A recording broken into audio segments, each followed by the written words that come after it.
Welcome back, folks. I am Jon Najarian, and this is 3 at 3. And yes, it's my birthday. Uh, so the market's giving me a nice gift because for those of us that bought a little yesterday, it moved pretty nicely. S&P is up 30 points.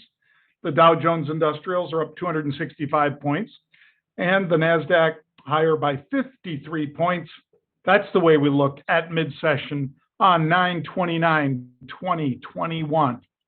Bang, 3 at 3. Just pointing out again that Marathon continues to work. MRO, we got into it last Friday at 1260 when those November 15 calls were being bought. It is 1377 today. The calls continue to just go up in value. Now let's get to the first of today's 3 at 3, which is HTA.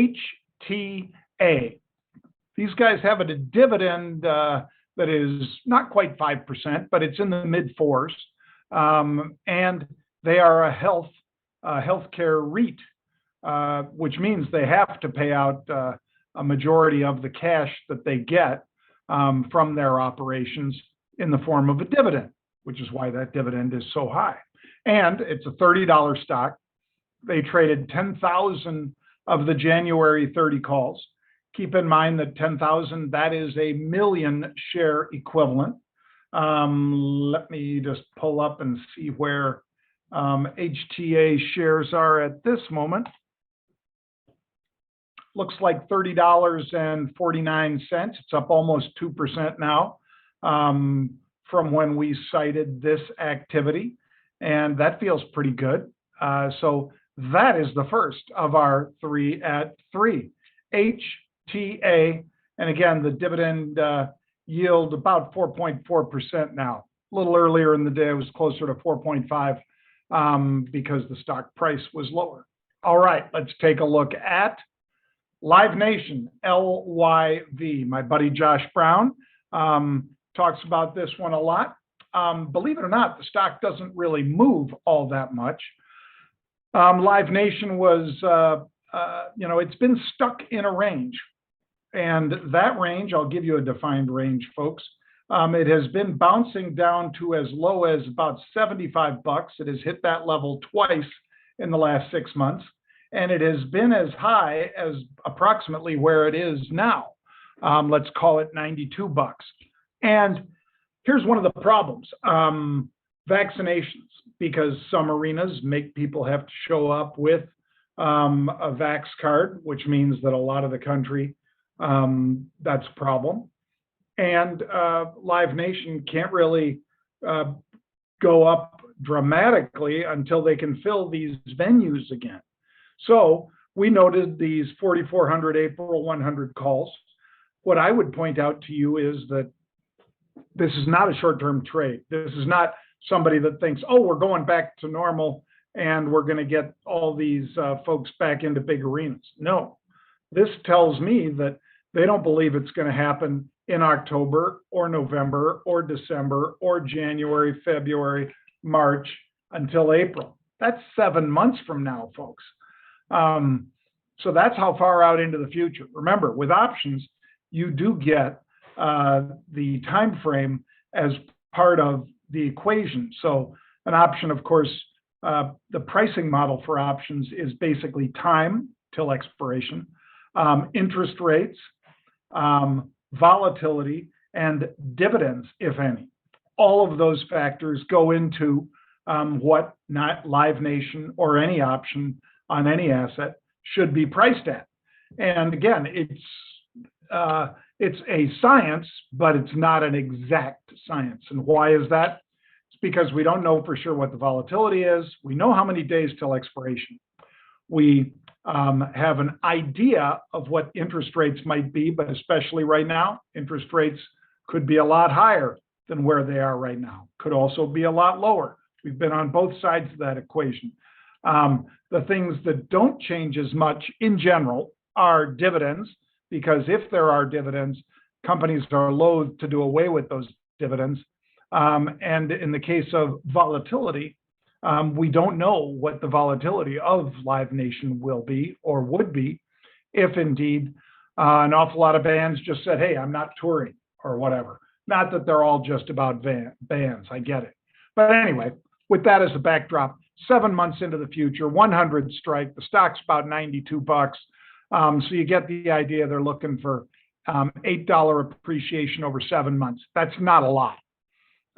So I am long and at the money and short out of the monies against it, 1-to-1, because that's what I like to do. It's my way of cutting down on my time decay, which is nil in an April option, but also the amount of cash that I have to put out to trade these options. And that is not a small thing. Now let's take a look at Zen. ZEN is the symbol here. Zendesk, ZEN, was about 117 bucks a share. It's 5 cents higher than that right now. Looking at this one over a 6-month time frame, it gets down to about 115 every once in a while. Like for instance, September 13th, it was around 115. And it has had trouble breaking above 125. But if you're somebody like me that buys an at-the-money call and sells out of the money calls against it, that's something that you could make some money without the stock getting all the way up to 130, which is obviously $13 higher than where it is. So think of the difference here, though. They're looking for a $13 rise, or they're, a surge or of some sort between now and November. That's 2 months versus a 7-month move for $8. So obviously they're looking for a lot more performance out of Zendesk than they were out of Live Nation, for instance, just to point that out. As far as what they do, they're a software development company. They have various customer support tickets and so forth. Zendesk, ZEN, they're buying 9,000, which is 900,000 share equivalent of those November 130s. So my modus operandi is I look at the time frame, November, and then I look for a call that I can buy that's more or less at the money and sell an out of the money call against it. And I never really want to be invested more than the cost of those November 130 calls. I'll give you a quick reading on where those are right now. November 130 calls in Zendesk are trading for, let's see here. Last trade on them is $3.10. So in other words, I would not establish, for instance, the 115, 125 spread for, looks like that spread would be trading for about $4.50. I wouldn't for 2 reasons. One, because that spread would then only have about a 1-to-1 risk reward. I don't want that. And 2, I'd be spending more money than somebody spent buying these calls for 310. So that's why I want to be in the call spread for about 310 or less. That's the way I play it, folks. Questions? Well, if you've got questions, I'll try to provide answers. Go to Twitter and type them into at Jon Najarian. That's John without an H. Again, that was my dad, John. I am JonNajarian. 2020 Trading Conference, last days. I fly out to Vegas tomorrow, folks. You want to attend in person? If there's any tickets left, you will see them on marketrebellion.com/events. That's marketrebellion.com/events. We know there are virtual tickets available, and they will be available basically until the start of the conference. So make sure. I think those tickets are 195 bucks for the virtual ticket. Can't beat it. Check it out. marketrebellion.com/events. If there are any other tickets available because somebody got sick and had to throw them back to us or something in hopes of them getting sold, you will find them on marketrebellion.com/events, or your alternative is the virtual ticket. Again, marketrebellion.com/events. SRPT, let's take a look at this one. Surrepta, SRPT. Cardi, who's a regular viewer and tweeter to us, at Cardi Truster, Truster, Pete Najarian, great quote today on halftime.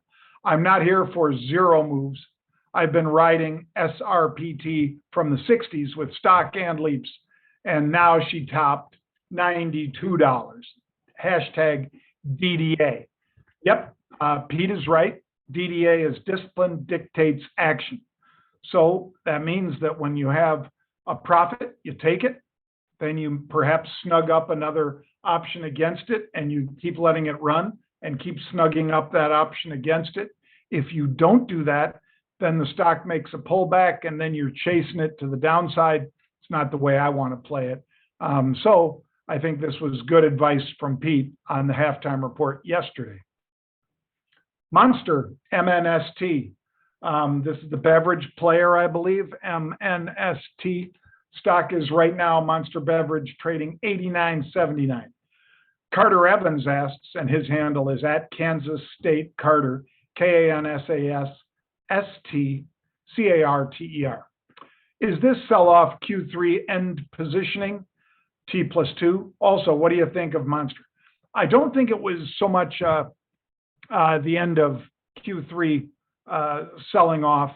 Not a lot of real impetus for that, in my opinion, sir. But I think it was mainly people that were spooked about China, people that were spooked about the Fed, people that are spooked about the debt ceiling and so forth. So I think all of this plays out, and I think we'll be fine. And I think Monster is a great play, MNST. I am not in that one right now, but if I were, I would like selling those, perhaps those 90 calls. Let me see what the regular October expiration 90 calls are trading for, about $1.50 here. So you could take $1.50 out of them. But I also like the idea of being in a spread rather than being in the stock. If you would like to get started trading stock, options, futures, or cryptocurrencies, we will be talking about all of it out in Vegas. Again, marketrebellion.com/events for that. But if you want to get started remotely right now, go to marketrebellion.com/get started. That is marketrebellion.com/get started. You can see all about how we do what we do, and we can give you stock, options, futures, crypto coaches, mentors, as well as distance learning. Go check it out. You'll also see our subscription products like TNT, TNT Pro, unusual option activity, and that. So have a great one, everybody. I'll see you from Vegas tomorrow. Bang.